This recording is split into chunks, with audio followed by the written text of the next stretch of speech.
कर तुम जाएंगे ज़रूर अपने देश, अपने मकान में का सब कुछ तो हमने सह लिया है। अभी बाल बच्चे सब खत्म हो जा रहा है सर जी, आप लोग हम लोग को बचाइए, हम लोग मर जाएंगे सर जी, सब कुछ खत्म कर दे रहा है।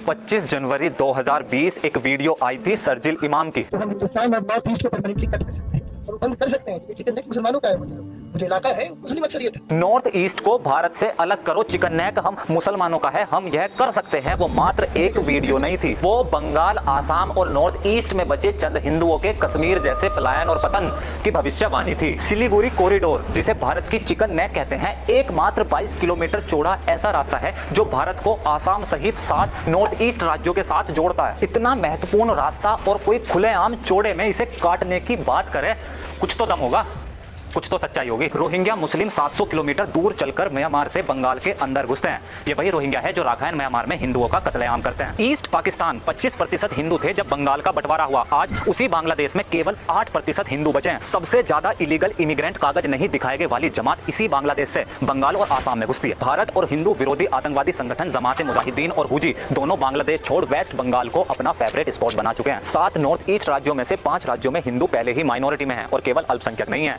हम गिनतियों में है। बस मात्र एक राज्य बचा है, आसाम। 1950 में असम के अंदर 25% मुस्लिम थे और आज 2021 में असम की जनसंख्या का 40% मुसलमान है। असम की ऑफिशियल लैंग्वेज है एसमीज, लेकिन असम के 14 मिलियन मुस्लिम में से 10 मिलियन मुसलमान बंगाली भाषा बोलते हैं, जो वेस्ट बंगाल और बांग्लादेश की ऑफिशियल आधिकारिक भाषा है। और ये महज एक कोइंसिडेंस, संयोग नहीं है कि बंगाल और बांग्लादेश से सटी आसाम की 11 डिस्ट्रिक्ट आज पूर्णतया मुस्लिम मेजोरिटी हो चुकी है। बिल्कुल यही सेम पैटर्न बिहार में है। बिहार की एवरेज मुस्लिम पॉपुलेशन 17% है, लेकिन वो डिस्ट्रिक्ट जिनकी बॉर्डर बंगाल से सटी है, जिसे मुख्यतः सीमांचल वाला क्षेत्र कहते हैं, वहां की मुस्लिम आबादी 17 नहीं 47% है।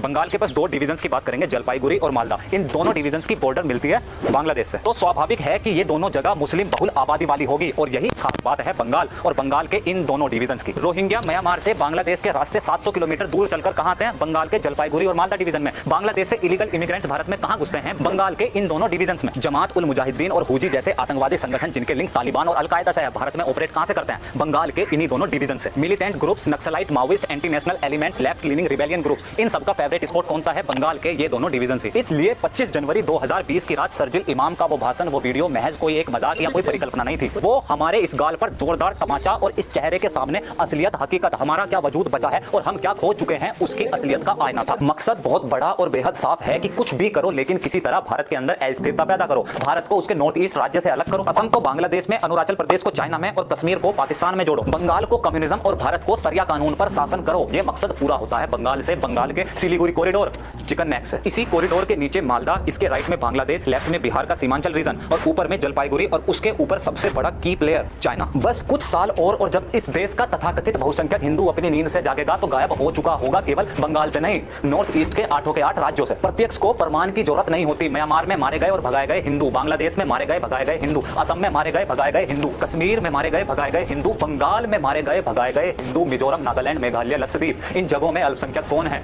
हिंदू। इतिहास केवल घटनाओं को शब्दों में पिरोने के लिए नहीं लिखा जाता, बल्कि आने वाली पीढ़ी भविष्य में होने वाले संभावित खतरों के लिए तैयार हो और हम कौन है उसे इस बात का ज्ञान हो, इसलिए लिखा भी पढ़ाया भी जाता। आज भी सेमिनार्स, लेक्चर के अंदर 19 जनवरी 1990 कश्मीर की वो रात गूंजती है, इसलिए नहीं कि हम किसी विशेष वर्ग समुदाय से नफरत करें या बदले की भावना के साथ जिए, बल्कि इसलिए गूंजती है कि हमें याद रहे कि इस देश का संविधानीकरण सेकुलरिज्म किन खास विशेष परिस्थितियों में अपना दम तोड़ देता है। वो रात आज भी इसलिए गूंजती है कि हमें याद रहे कि संविधान की शपथ लेने वाले हमारे मसीहा बनने वाले नेता किन खास विशेष परिस्थितियों में हमें मरने छोड़ देते हैं। माना आप मौजूद नहीं थे, इंटरनेट नहीं था, सोशल मीडिया की ताकत नहीं थी, इसलिए कश्मीर की उस रात आप हिंदुओं का नरसंहार नहीं रोक सके। 3 मई 2021 आप थे, इंटरनेट हाई स्पीड था, सोशल मीडिया सहित पूरे देश की मीडिया मौजूद थी, हर एक लोकव्याप्त जन कल्याणकारी नेता मौजूद था और सबकी आंखों के सामने एक एक घर को चिन्हित करा, मारा और भगाया, जो माँ बहन बेटी मिली रेप करा और रेप करा, जो दुकान मिली लूट दी, जो घर दिखा तोड़ दिया। ऐसा लगा जैसे कश्मीर की वो रात फिर से बंगाल बनकर चीख उठ खड़ी हो। यह देश, क्या इस देश का चुनाव आयोग सबसे बड़ा लोकतंत्र उसी अल्पसंख्यक समूह के बहुसंख्यक बनने पर, चहेते संविधान के प्रियम्बल में लिखे सेकुलर शब्द और जनसंख्या में उनकी आबादी का हिस्सा कितना है, उसे लोकतंत्र की राजनीति का आधार नहीं बनाएगा? अगर ऐसा नहीं है तो 70 साल बाद आज भी कश्मीर की राजनीति में हम कहां हैं? सीमांचल, जलपाईगुड़ी, मालदा, आसाम के वेस्टर्न डिस्ट्रिक्ट्स में हम कहां हैं? हमारे वो अपने घर कहां हैं? 1 महीना नहीं लगा इस देश को, संविधान को, लोकतंत्र को, नेताओं को, सोशल मीडिया के आपके क्रांतिकारियों को बंगाल भुलाने में, हमारी जमीन, हमारी इज्जत, हमारी औरतों की अस्मिता का नंगा नाच